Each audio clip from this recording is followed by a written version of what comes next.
Her true story from Michigan. My daughter-in-law said I was just extra baggage age after my surgery, so I recovered quietly and sold the condo. Mama, could you not walk around so much? I just cleaned the floors. I stopped mid-step in the hallway. My hospital discharge bracelet was still tight around my wrist. The smell of antiseptic from my heart surgery lingered faintly in my clothes. I blinked, startled, not by what she said, but by how she said it. I'm sorry, I murmured, one hand on the wall for balance. My daughter-in-law didn't look up from her phone. I'm not trying to be rude, these floors take hours to mop. It'd help if we were all a little more considerate. I nodded. Just once. Then I turned and shuffled back to the room they gave me, what used to be the dining area, now rearranged with a cot and a plastic drawer set. It wasn't even a room, just a corner sectioned off with a curtain. The thermostat was broken on this side of the condo, and at night, the cold clung to my bones like regret. That exchange happened 3 days after I came home from the hospital. Triple bypass. The doctors said I was lucky. They said recovery would take time, rest, and care. Care. That word meant something very different in this household. Once upon a time, I thought I was giving them everything. I had quietly bought this condo 10 years ago, planning to surprise my son and his wife with the deed on their 5th wedding anniversary. I wanted to give them a future, a foundation. I even renovated the kitchen myself with what was left of my pension, picking out countertops I thought she'd like. But before I could gift it, my health collapsed. I fainted in my backyard one afternoon, and the next thing I knew, I was in a hospital bed with tubes in my chest, and my son staring at me like I was an obligation. They brought me home because the doctors insisted I not be left alone. And so, they moved me in. Not because they wanted me, but because they didn't want the guilt if I died alone. At first I tried to be helpful. I folded laundry from my cot. I offered to cook, was told no. I tried washing dishes, told I might drop and break something. I took short walks in the morning until I heard her tell a friend on the phone. She paces around like a ghost. It's creepy. I tried to disappear after that, but I couldn't disappear enough. That's when I started noticing how they spoke to me, as if I wasn't a person, but a problem. A stain they couldn't scrub out of their picture-perfect life. She just sits there. I overheard her say one night, "It's like having a toddler and a ghost rolled into one. And she doesn't even pay rent." My son didn't say anything. Silence is agreement. I kept that sentence with me like a prayer. I held it close when the nights were long, and the cold settled deep into my surgery scars.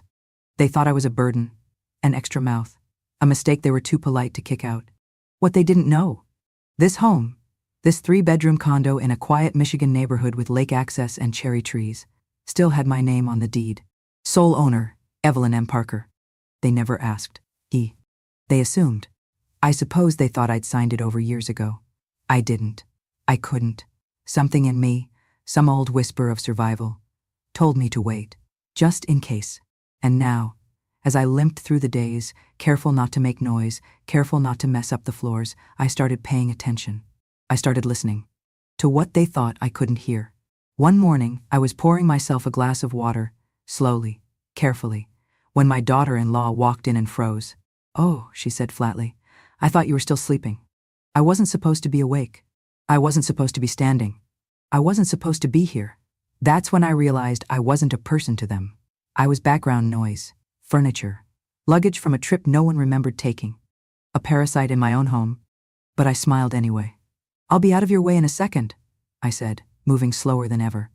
And that's when she muttered it under her breath, just loud enough. "Extra baggage." I held the glass tighter. She left the room. I stood there for a long time, staring out the kitchen window. The trees outside were bare. Winter was coming. And so was something else. They thought I had no power left. They thought I had no money, no spine, no voice. But they forgot something vital. I had the deed. And I was no one's baggage. I came back from a doctor's follow-up one Tuesday morning to find my bedding rolled up, my oxygen monitor unplugged, and my belongings stacked in a neat little pile next to the coat closet. At first, I thought they were cleaning. Then I saw the air mattress, inflated, laid out flat, right next to the washer and dryer. "Hey, Mama," my daughter-in-law said, walking in with a tray of tea. "Quick update, we're just reorganizing the rooms a little. My mom's flying in from Arizona for a few weeks. You know how she hates the cold and her knees can't handle stairs, so we figured it'd be easier for her to take your room." My room? She meant the room I'd been staying in since my heart surgery, the one with a door and a window and a heater that actually worked. Now, apparently, it belonged to someone else.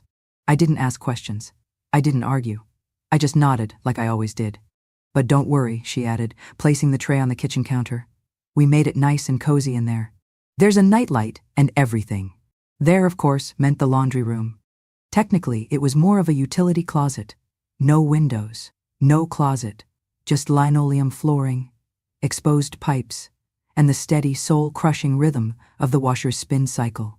I was 72 years old, recovering from open-heart surgery, and I was being asked to live in a room where people kept mop buckets. I stepped inside, cautiously. The air smelled like detergent and mold. The mattress barely fit between the machines and the wall. I touched the blanket folded neatly on top. It was mine, the one I'd brought from my old house. Thin, faded, frayed at the edges. Not even good enough for guests. The first night, the dryer rattled so hard I thought it might collapse. The walls vibrated with every load of towels. I barely slept, my chest aching from the pressure and the cold. Nobody checked on me. No one asked if I was adjusting. They were too busy doting on her mother. Donna, that was her name. Dawn arrived 2 days later with 2 matching suitcases and a silk scarf tied around her neck. She smiled, handed me a bag of almonds, and said, "You must be Evelyn. I've heard so much." I wasn't sure if that was a good thing or not. They gave Donna the guest room with the en-suite bathroom, brought her tea every evening, asked for her opinion on throw pillows and pasta sauces. When she coughed, they ran for thermometers. When I coughed, they turned up the TV. I watched it all in silence. From my corner of the house, past the kitchen, behind the hallway closet, I watched a woman walk into my home and take my place, not just in the room, but in the family. They called her Mama D. My son called her Ma. He used to call me Mom. Now, he mostly just said, "Could you? Could you close the door? Could you not be here right now? Could you move that laundry basket?" It wasn't just what they said. It was how they looked at me, like I was a remnant from a former life they were too ashamed to acknowledge. Something worn out, awkward, too stubborn to throw away but too inconvenient to keep around. I began keeping a notebook. At first it was just to pass the time, something to do between naps and blood pressure readings. But soon it became something else. I started writing down every comment, every slight, every sideways glance or offhand joke made at my expense. She keeps milk in the back of the fridge like we don't have a system. She wore the same sweater 3 days in a row. Does she even shower? I swear, I think she eavesdrops on us. It's creepy. Page after page, quiet documentation of every moment they thought I wasn't paying attention. They thought I was fading. They didn't realize I was archiving. One night I sat in the dark on my air mattress and listened to them laughing in the living room. My son, my daughter-in-law, and Donna, watching some show, eating popcorn.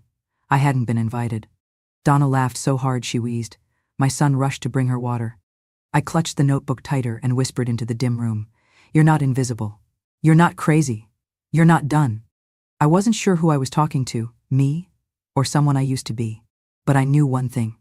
This house wasn't theirs. It never had been. And the day would come when they'd realize it, one creaky, cold, ungrateful breath at a time. The kitchen used to be my sanctuary. Not just a room, but a rhythm. I knew exactly how long to let the garlic sweat in butter before adding the onions, how many turns of the wrist it took to twist open the stubborn spice jars. It was the one place in any house where I didn't feel like a guest, until Donna moved in. From the moment her suitcases touched the floor, the house rearranged itself around her. And the kitchen, my final refuge, became her empire. It started with small things. She moved my cast iron skillet to the garage, said it was too heavy and dangerous on glass stovetops. She replaced the spices I had restocked just 2 months ago with organic blends that tasted like wet leaves. When I tried to make a simple chicken soup one afternoon, she waved me away with a thin smile. "Oh, Evelyn, let me do that. I have a lighter touch." A lighter touch. I backed off, hands trembling not from age but restraint. Within a week, I wasn't allowed to cook anymore. Not directly told, but maneuvered out. The knives moved. The labels changed. The pantry reorganized so I couldn't reach what I needed. One evening, I shuffled to the fridge to get the last of some leftover rice. I was hungry, and it was late. No one had offered me dinner. My daughter-in-law caught me just as I opened the lid. "Oh, Mama, we actually made something special tonight. I'm not sure the rice will go with it. Could you maybe ask first next time?" Ask. In the home I bought. For permission. To eat. I nodded. Later that week I tried to make toast. Simple toast. The toaster had been replaced with an air fryer. I didn't know how to work it. "Let me," Donna said, snatching the bread from my hands. These machines are smarter than they look. No offense. None taken. Just added to the list. I took my tea, lukewarm and unsweetened, and returned to the laundry room, where the hum of the dryer greeted me like an old friend. I didn't eat that night. Hunger didn't hurt as much as humiliation. I became a ghost in my own home, floating from corner to corner, avoiding eye contact, swallowing my pride like gravel. I made myself so small I could fit between the broom closet and the recycling bin. One night, I woke from a light sleep to the sound of laughter, muffled voices. My hearing isn't what it used to be, but some words still pierce clean through flesh and bone. I tiptoed toward the hallway, following the sound. They were in the living room, Donna, my daughter-in-law, and my son. The TV was off. The wine bottle was half empty. They were talking about me. She just lingers, my daughter-in-law said, her voice syrupy and sharp, like she's waiting for someone to ask her to leave. I mean, she doesn't pay rent, doesn't help. Donna does more in one day than she's done all month, Donna chimed in. Then, the line that stayed with me. She's like a barnacle, just attached to the house, sucking it in. My son didn't stop them. He didn't defend me. He didn't say a word. I sat down behind the hallway door, careful not to breathe too loud, and listened to every syllable. They thought I was asleep. They thought I couldn't hear. But I heard everything. And the worst part? I wasn't surprised. I didn't cry. Not there. Not then. I just sat on the cold tile and let their words settle into the cracks of my chest, next to the wires and the stitches and the memories of when I used to be their whole world. When he was 5 and cried if I wasn't the one to tuck him in. When he was 17 and begged me to co-sign his first car loan. When he was 23 and brought home the woman who would one day call me a parasite. That night, I took out my notebook and wrote 3 words. Ghosts have ears. I underlined it. The next morning, I smiled at Donna as she passed me in the hall. She nodded, smug. She thought she was winning. But that's the thing about ghosts. We never leave. Oh, we just wait. And we remember. I didn't cry when they moved me into the laundry room. I didn't cry when I was told not to cook, or when I had to ask permission to eat leftovers. But that night, lying on an air mattress beside the dryer, chest still raw from surgery, heart pounding not from pain, but from something colder, I came close. It had been 3 weeks since my operation. Triple bypass. My chest bore the long, angry scar of it. Every breath reminded me I was still alive, which, in this house, felt more and more like a problem. I did everything I was told, took my medications on time, didn't complain, kept quiet. But still, the air shifted whenever I walked into a room. They'd fall silent, avert their eyes, or, worse, pretend I wasn't there at all. One evening, I overheard Donna call the clinic to book an appointment for my daughter-in-law. She has a bit of a sore throat, Donna said. We'd like the private room if possible. And that new specialist, what's her name? Yes, Dr. Monroe. The same Dr. Monroe who used to be my cardiologist. Nobody had offered to call her for me after my surgery. When I'd asked for help changing my dressing one day, my daughter-in-law glanced at the clock and said, "Oh shoot, I have a Zoom meeting. Can it wait?" Donna was out getting her nails done. My son was golfing. So I did it myself. Bent awkwardly over the bathroom sink, tape in one hand, gauze in the other, sweat dripping down my neck, heart racing from the strain. I nearly passed out. But I didn't tell anyone. They wouldn't have noticed anyway. The house had grown colder since the operation, not just in temperature, but in temperature of tone. My presence was like a slow leak, not dangerous enough to fix, just annoying enough to avoid. Until the night I truly heard what they thought of me. It was nearly midnight. I'd gotten up to sip water. The hallway light was off, but voices echoed from the living room. Low, careless. "She's not going to last much longer," my daughter-in-law whispered. I froze. "Babe," my son replied, half asleep.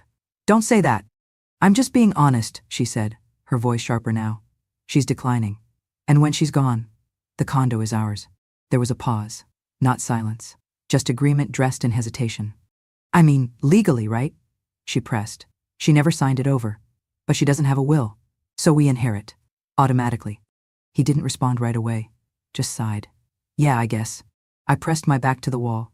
They weren't waiting for me to recover. They were waiting for me to die. The water glass trembled in my hand, but I didn't drop it.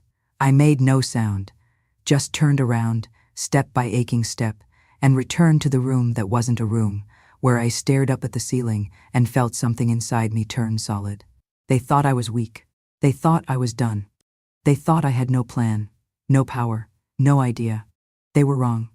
The next morning, while they were out shopping for throw pillows, I hobbled to the far end of the condo, back to the hallway closet where they'd stored my things. Tucked beneath a box of Christmas lights and an old waffle iron was a metal filing box I hadn't opened in years. I dusted it off. Inside, insurance papers, letters from my late husband, and there, in a plastic sleeve, folded but intact, the deed, clear as day. Owner of record, Evelyn M. Parker. No co-signers, no transfers, no liens. They had never asked, never cared to check.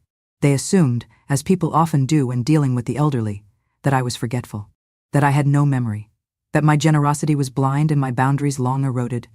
But I remembered everything.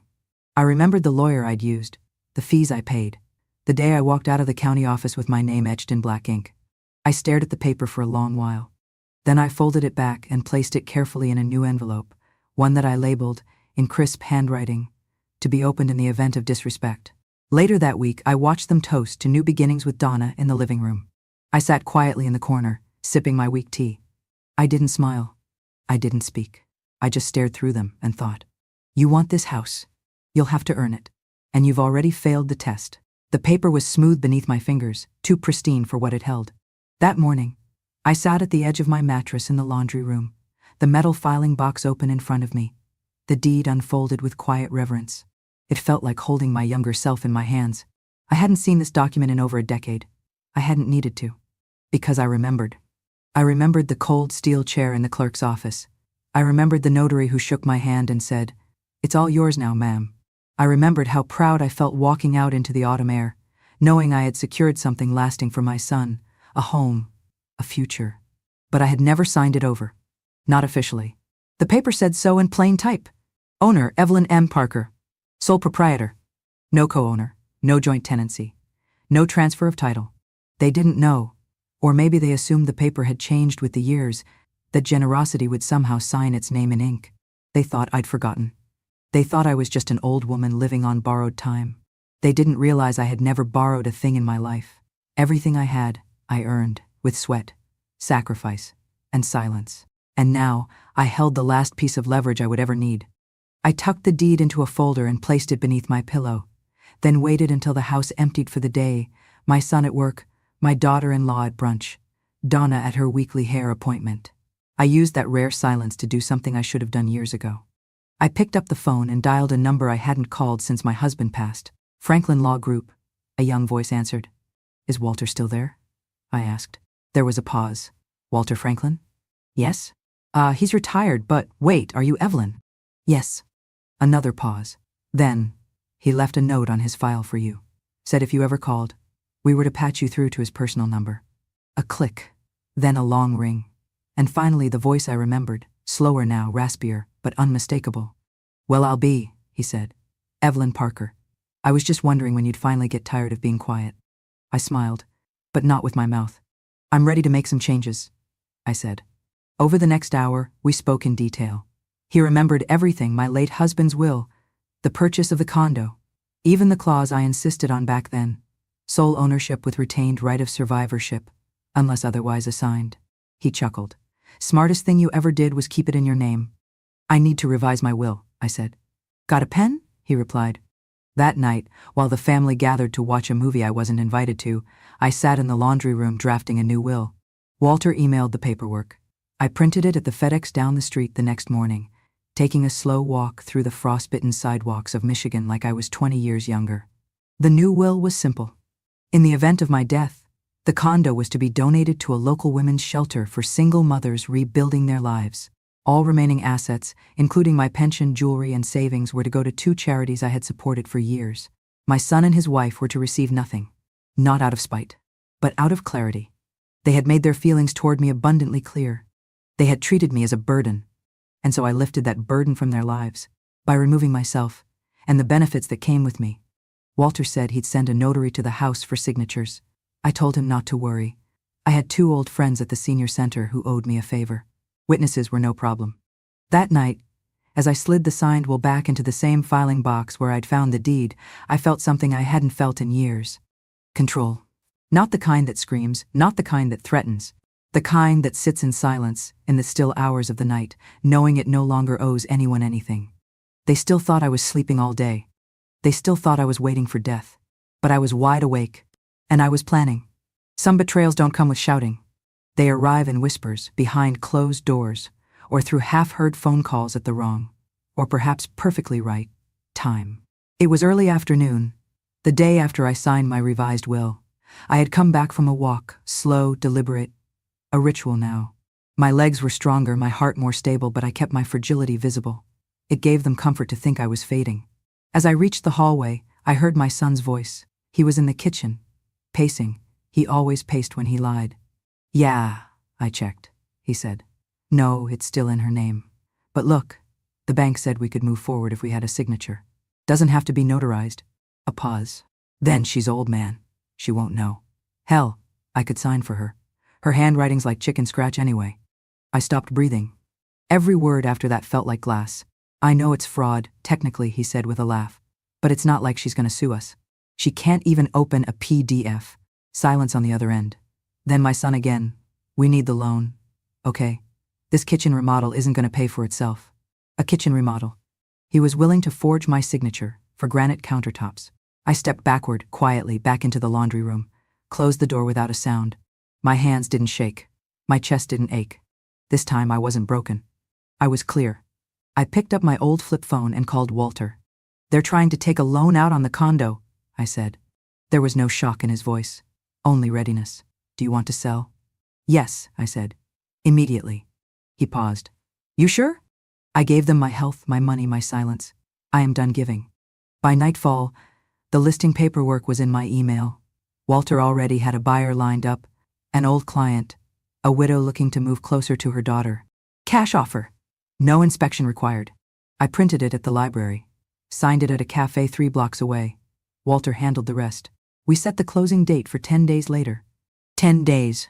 10 days to remain invisible. 10 days to keep breathing like a ghost. Each morning I smiled when they ignored me. Each evening I listened to Donna and my daughter-in-law talk about the dream backsplash and double ovens. They had no idea I had already sold the floor under their feet. In the meantime, I revised the will one final time, added a clause to have the proceeds from the condo divided between the women's shelter and the hospice that cared for my sister before she passed. I kept every paper in that metal filing box under my mattress, taped a note to the inside lid. If found, assume the owner knew exactly what she was doing. The morning of the closing, I rose earlier than usual. I dressed in my best, a navy coat I hadn't worn in years, my mother's brooch pinned just above my heart. I made coffee. I didn't drink it. I just waited. At 9:45 a.m., a knock at the door. My son answered. "Yeah." "Evelyn Parker?" the woman asked, holding a clipboard. He hesitated. "That's my mother." She smiled at me over his shoulder. "Ready to go, Mrs. Parker?" I nodded, took one last look around the condo, the kitchen I had designed, the hallway I had walked with trembling legs, the walls that heard my silence. I walked out without a word. The sale took less than 30 minutes. I signed. She wired the money. Walter hugged me, careful of my ribs. "Want me to tell them?" he asked. "No," I said. "Let the house do it." Back home, I didn't go inside. I didn't need to. I left the key with the notary and a single envelope taped to the front door.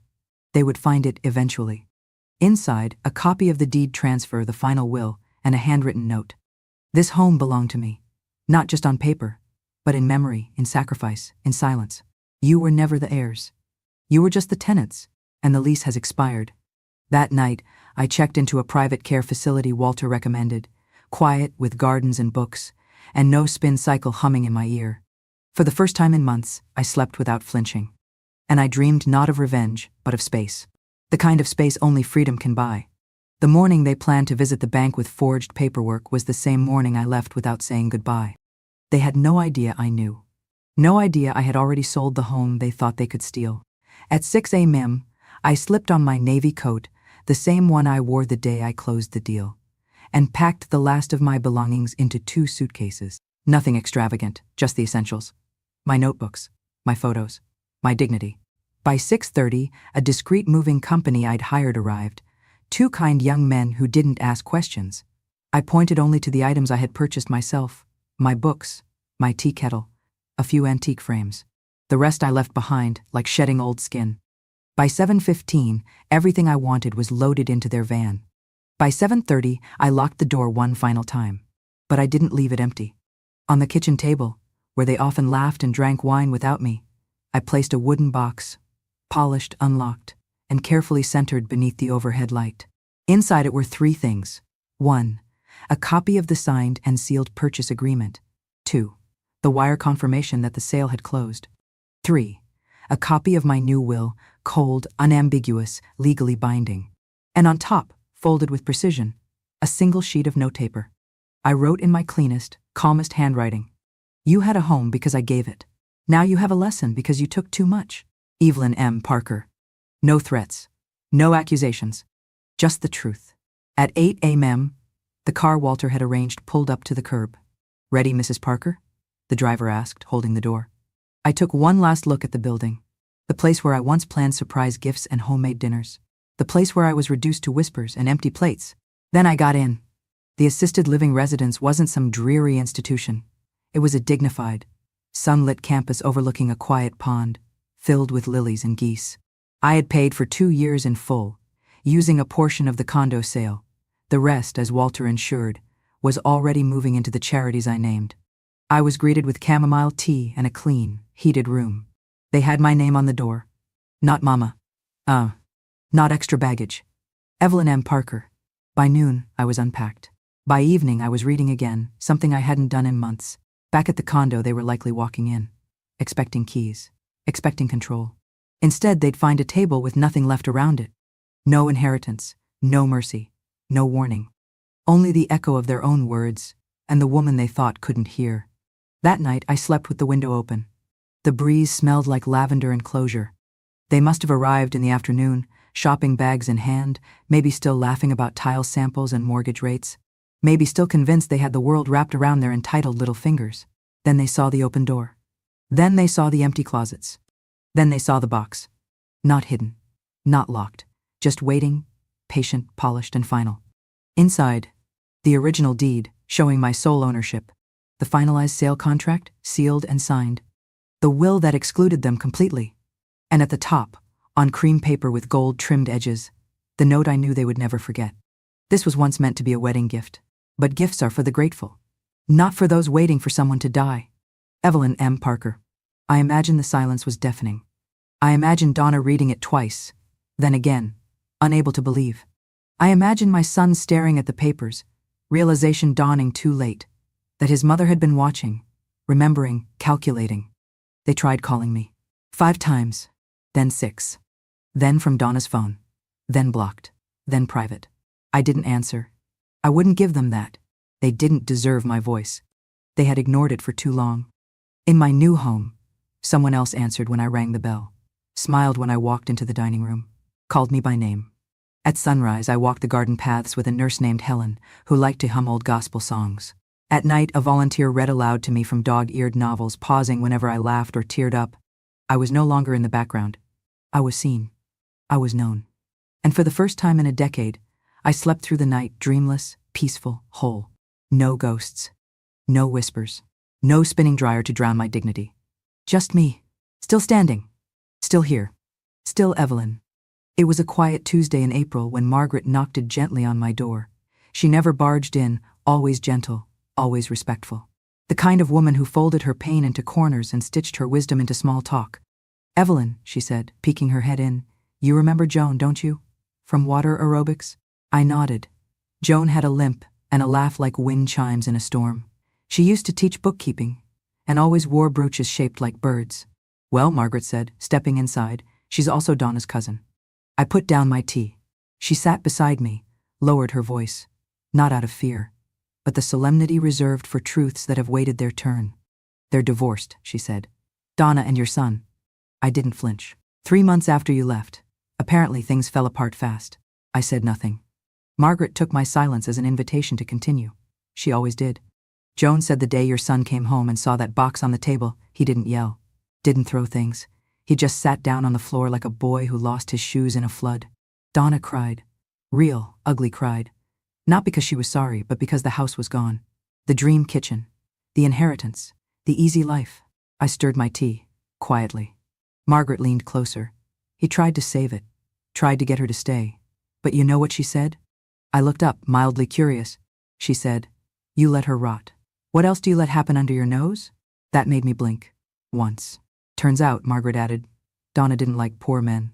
She liked inherited wealth. When that disappeared, so did the patience. I pressed my fingers together. Let the warmth of the cup anchor me.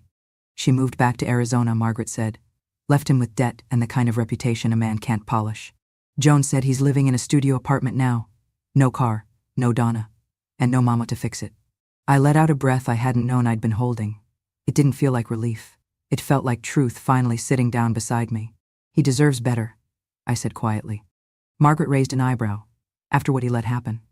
I shook my head. Not from me, but from himself. Maybe now he'll grow into the kind of man he once promised he'd be. Margaret looked at me long, then patted my knee. You're better than I am. I would have danced the day he lost her. I smiled softly. Not kindly, just honestly.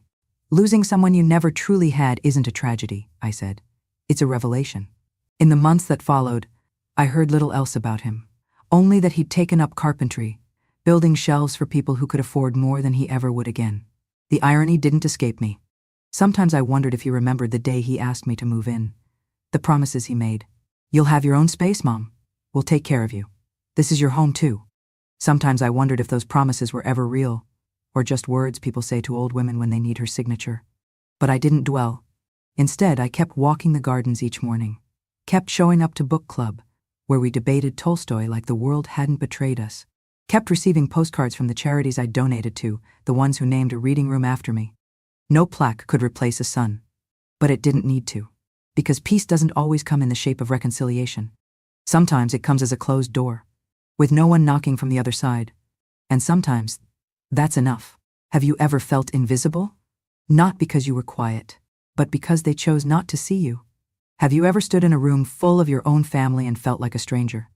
Like furniture they no longer noticed? Or worse, an object they wanted out of the way? Have you ever been called a burden? Not in words they'd say to your face, but in the glances, in the closed doors, in the way your name was suddenly her, or she, or just a sigh. Have you ever been made to feel like your time had passed, that your life had peaked decades ago, and now you were just something to manage, to tolerate, to hide away in the corner of a house you paid for? Let me tell you something, sweetheart. If you felt that way, you are not alone, because the world has a cruel habit of forgetting the hands that built it. They forget the women who raised sons through silence, who held families together with casseroles and apologies, who swallowed their own dreams just to feed someone else's. And then one day, when your back aches and your voice softens, they look right through you. They call you extra. They call you difficult. They call you too much or too there or too old. But here's what they don't know. Silence is not weakness. Silence is strategy. Because sometimes the strongest voice in the room is the one that waits. She waits, not because she's scared, but because she's watching. She's remembering. She's writing it all down in the notebook of her heart. Every cruel word, every slammed door, every lie wrapped in politeness. And when she finally speaks, she doesn't scream. She doesn't beg. She doesn't ask for permission. She simply acts. With precision. With truth. With a quiet that shakes the ground. That is the power of women who've lived. That is the power of memory sharpened by pain. Of kindness pushed too far. Of dignity that refuses to die quietly. Here at Grandma True Stories, we don't tell fairy tales. We don't tell you that everything gets tied up with a bow, or that every wound is forgiven with a hug. We tell the truth. We tell the stories of grandmothers who were dismissed, until the day they stood up and changed the ending. We tell the stories of silent revenge and overdue justice, of betrayal and memory, of sacrifices made and never acknowledged, until now. These aren't just stories. They are warnings. They are reminders. They are revolutions in whispers. And to those who still think age makes us irrelevant, let me say this plain and clear. Revenge has no expiration date. So if you've ever been made to feel invisible, if your hands still remember the shape of heartbreak, if your silence was mistaken for surrender, then you've come to the right place. Subscribe to Grandma True Stories, because here we don't fade, we rise.